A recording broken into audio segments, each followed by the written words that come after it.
Bapak Ibu saudaraku yang kekasih, kalau ada seorang astronot yang baru yang akan memasuki sebuah planet baru, misalnya Mars atau bulan, lalu mentornya memastikan akan mendampingi dia sesuai dengan waktu yang ditentukan. Tapi pada saat hari H, tiba-tiba mentornya yang sudah pengalaman itu sakit, sehingga tidak dapat melanjutkan pendampingannya terhadap si astronot yang baru ini. Dan dia mengatakan, tetaplah engkau mengudara, pergilah, engkau akan selamat. Kira-kira apakah jawaban dari si astronot yang baru itu, yang belum pernah memiliki pengalaman yang begitu rumit dan pelik, sebuah penerbangan Apollo misalnya, terhadap suatu tempat yang dia belum pernah ketahui? Saya sangat yakin pastilah dia akan bergumul hebat, apakah dia terbang atau tidak. Saudaraku yang kekasih, saya membayangkan kurang lebih seperti itulah pengalaman Musa dalam perikop teks yang kita baca tadi.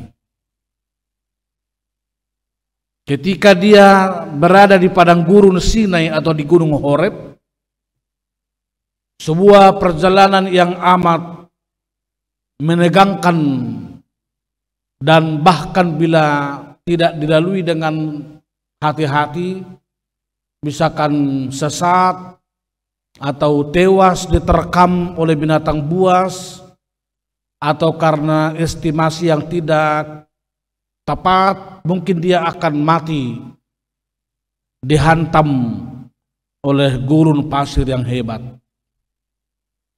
Tetapi saat itu Tuhan berkata kepada Musa seperti di depan ayat kita ini, pergilah, saya akan mengutus malaikat untuk mendampingi engkau.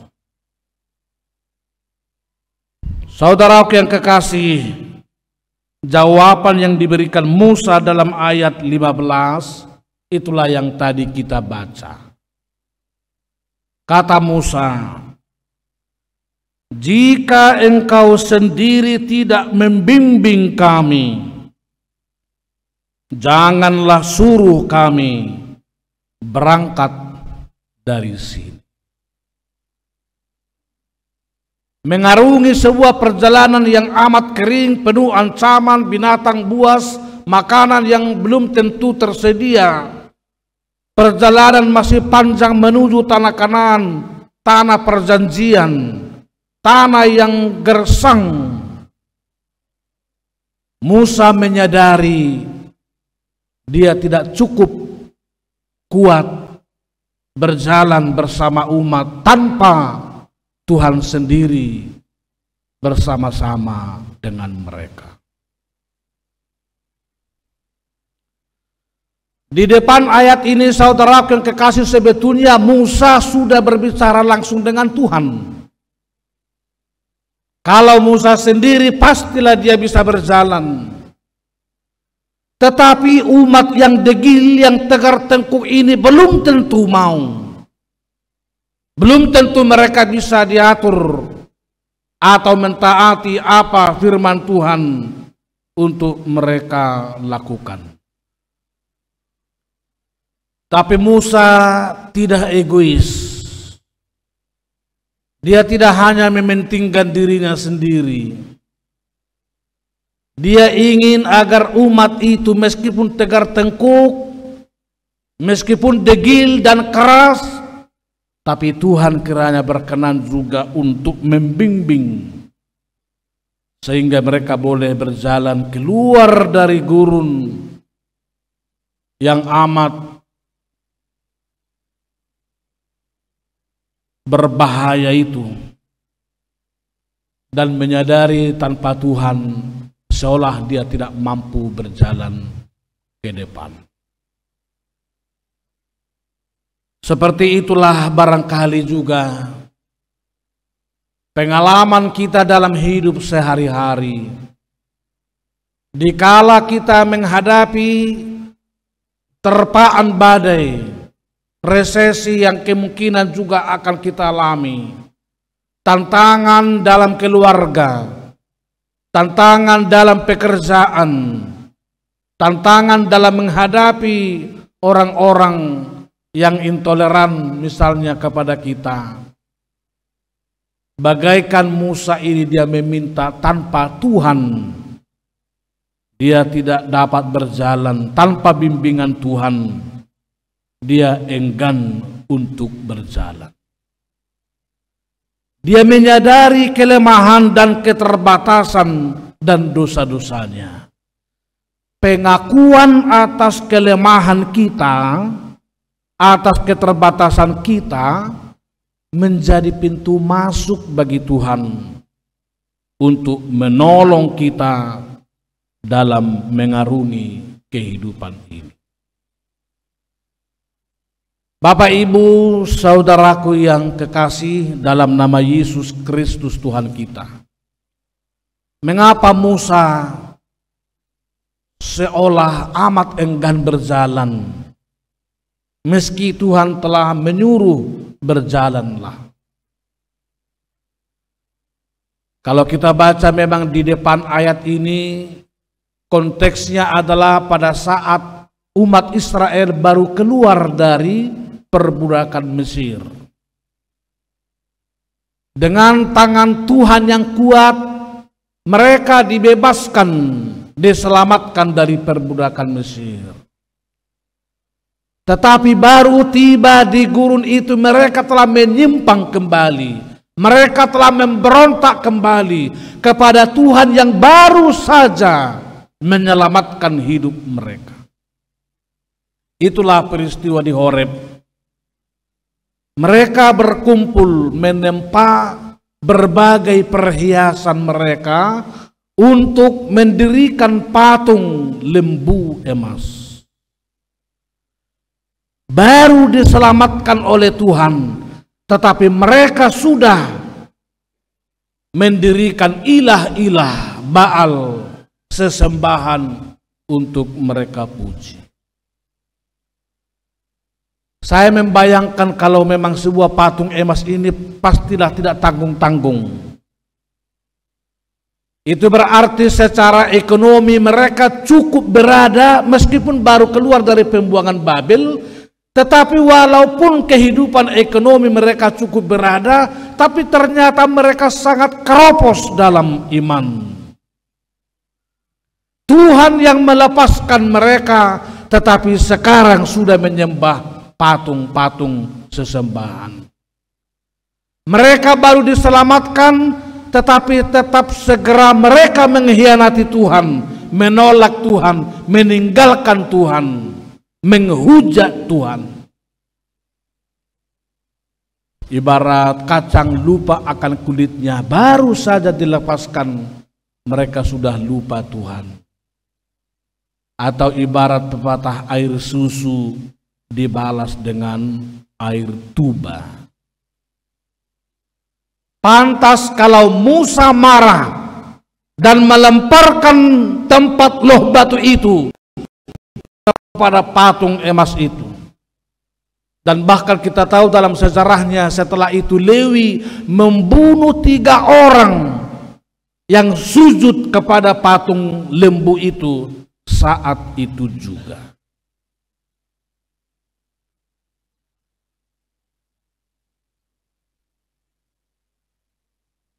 Sepertinya tidak masuk akal.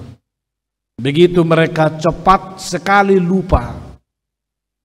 Sama seperti banyak kasus-kasus akhir-akhir ini kalau ada sidang di pengadilan, semua pada lupa apa yang mereka lakukan. Orang beriman sebetulnya diminta untuk melawan lupa, terutama lupa untuk bertuhan, atau berontak melawan, menyangkal karya keselamatan dari Tuhan. Yang paling parah ialah Harun mengatakan, "Hai umat Israel, inilah Allah yang telah menyelamatkan kita daripada perbudakan Mesir."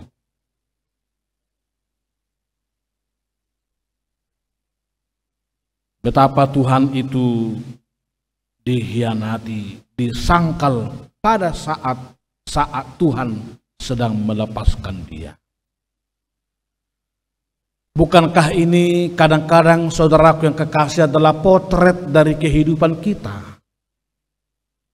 Ibarat Petrus yang barusan mendengar kokoknya ayam itu, lalu dia menyangkal bahwa dia tidak pernah bersama-sama dengan Yesus. Bukankah Esau mau menjual hak sulungnya karena sepiring kacang merah? Tentu hak sulung ini sekarang bukan sekedar biologis dalam kehidupan di tengah-tengah keluarga, tapi hak sulung dalam arti lebih alkitabiah. Kita sebagai anak Tuhan menjual diri, menjual identitas, menjual bahkan iman oleh karena makanan.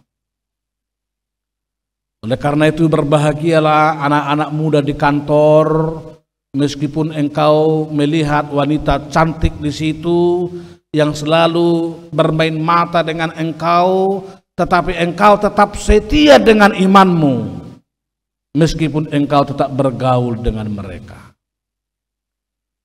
Berbahagialah juga anak-anak Tuhan di kantor yang tidak merah matanya melihat uang, melihat jabatan atau pangkat, dengan menjual imannya, beralih dari iman saat dia menjadi pengikut Kristus waktu dibaptiskan dalam nama Allah Bapa, Anak dan Roh Kudus.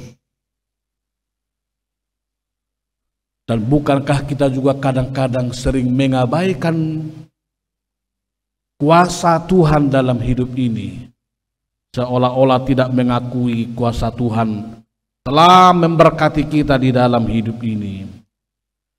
Mirip seperti teori evolusi Darwin misalnya.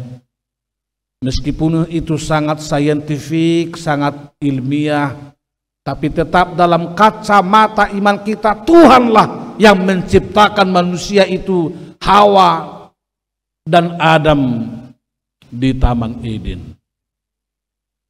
Tapi kalau memang saintifik kita misalnya mengajarkan teori evolusi Darwin itu awalnya kita dari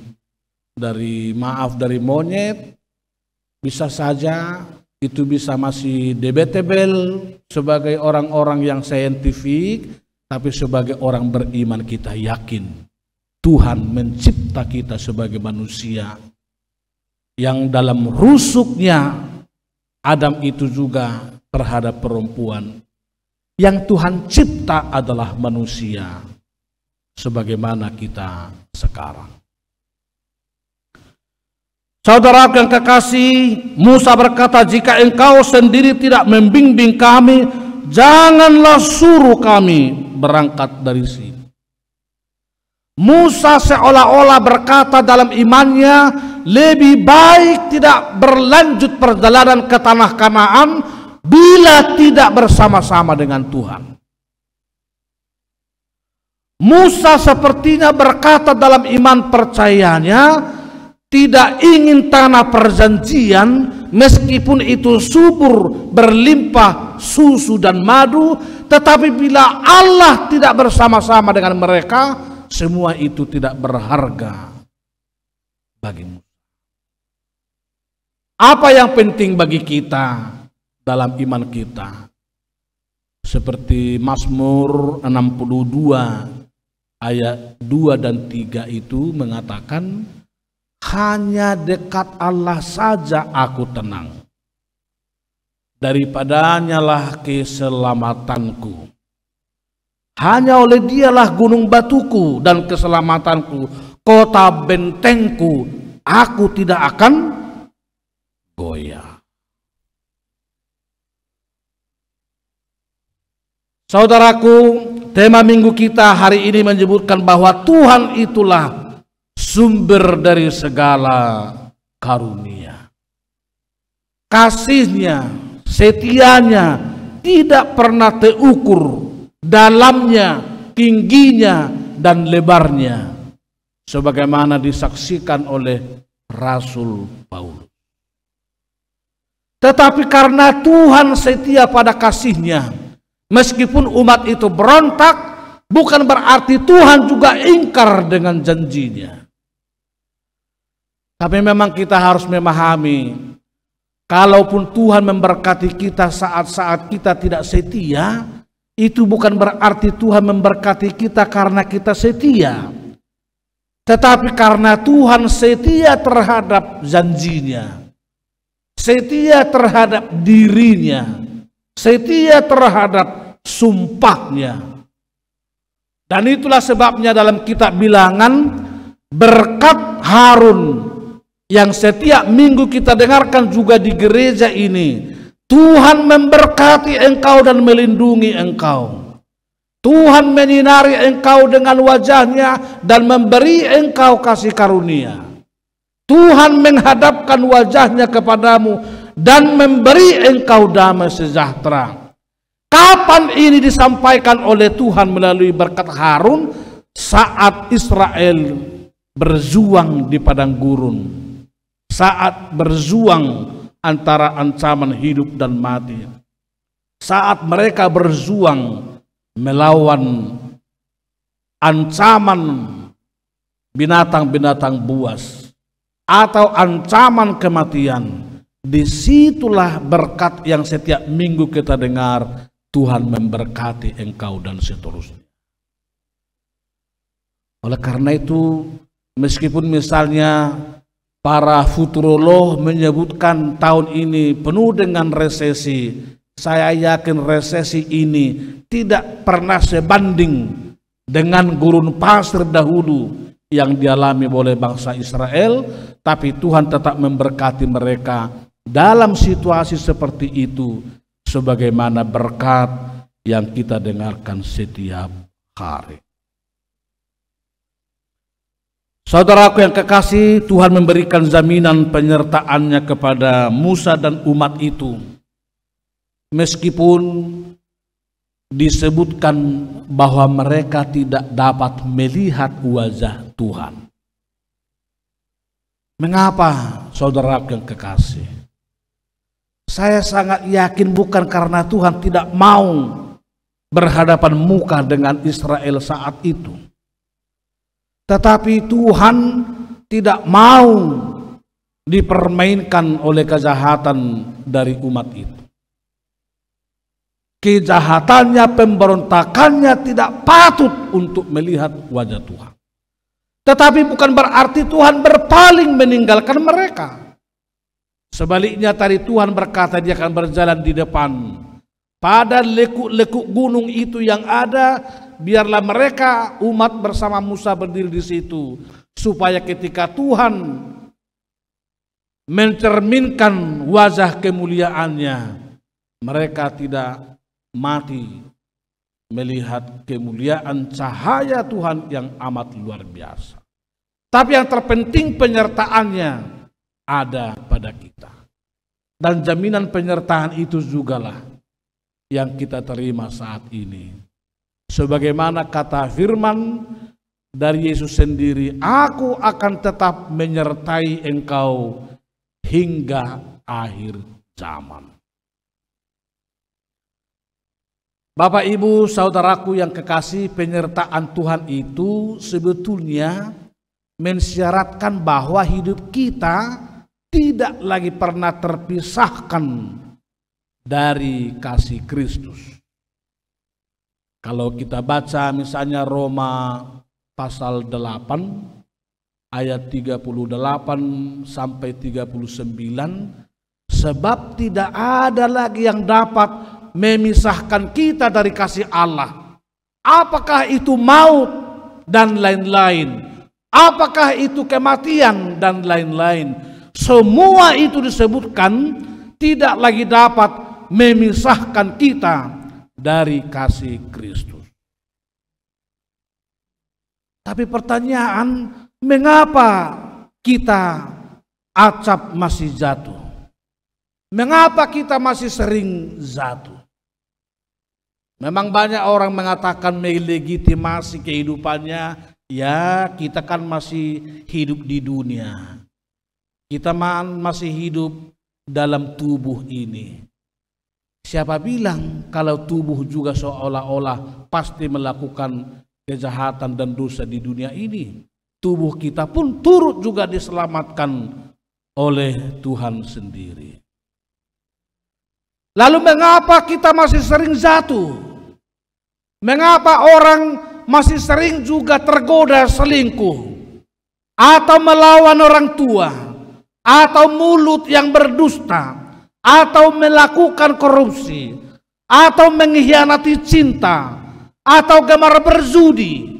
Mengapa kita masih sering jatuh terhadap godaan-godaan seperti itu?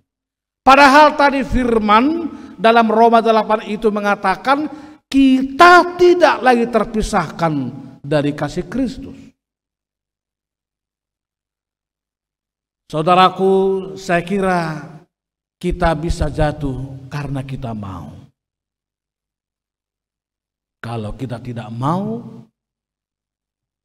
saya yakin kita tidak jatuh. Tetapi karena kita memberi ruang untuk iblis dan setan, maka kita jatuh. Kalau kita tidak beri, pasti tidak jatuh.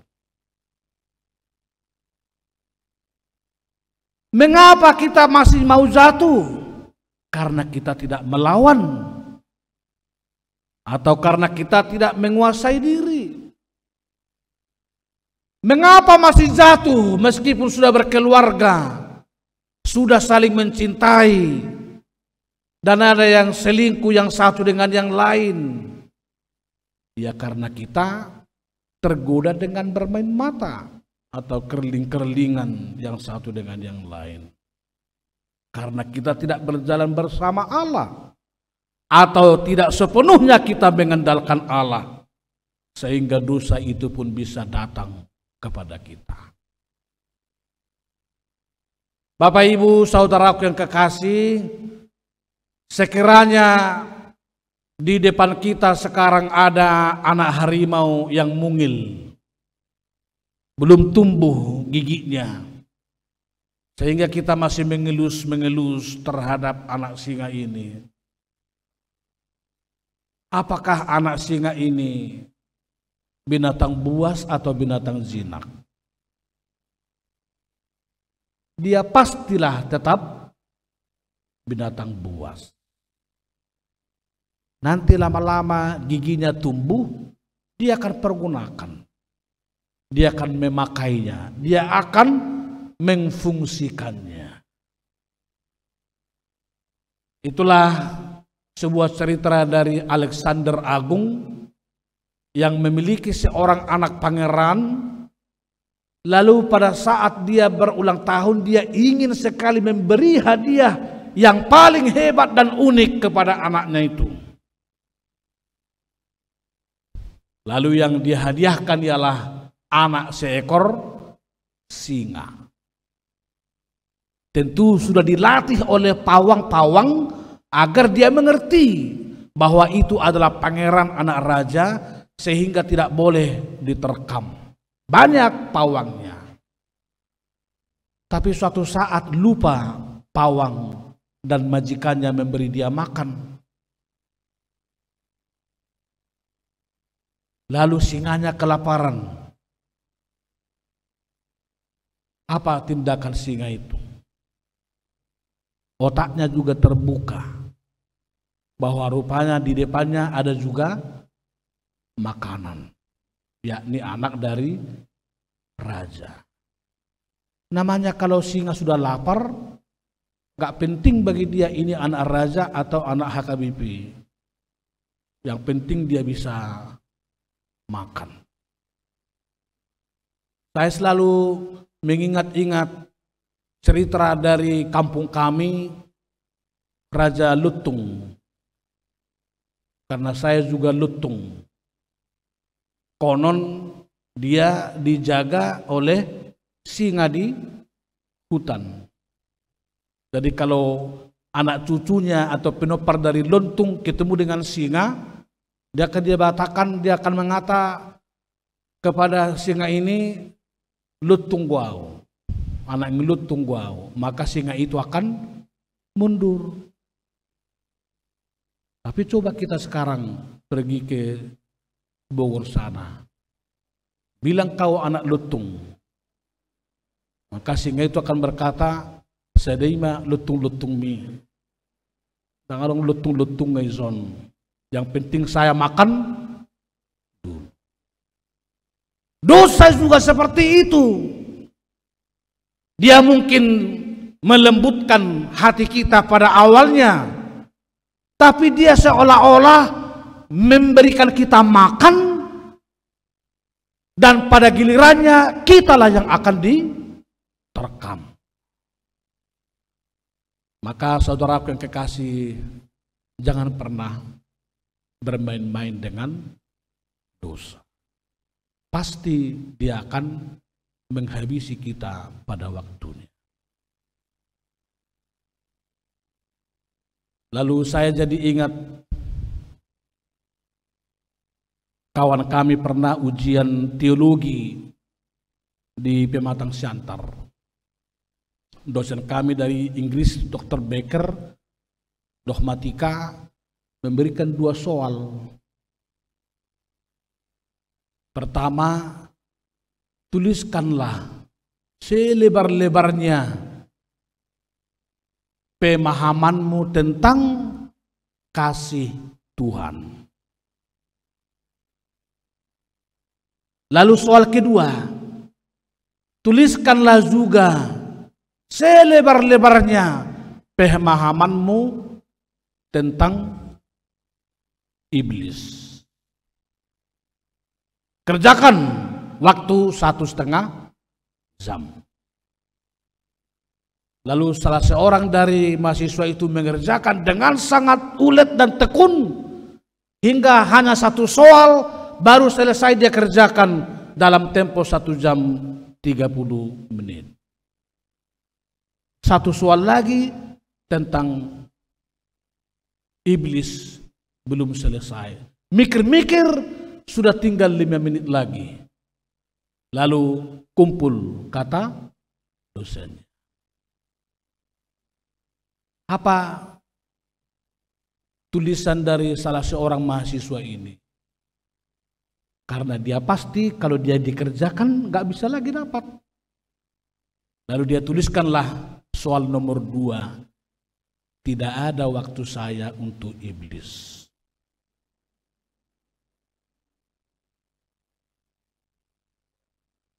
Bapak Ibu, kira-kira dia lulus apa enggak?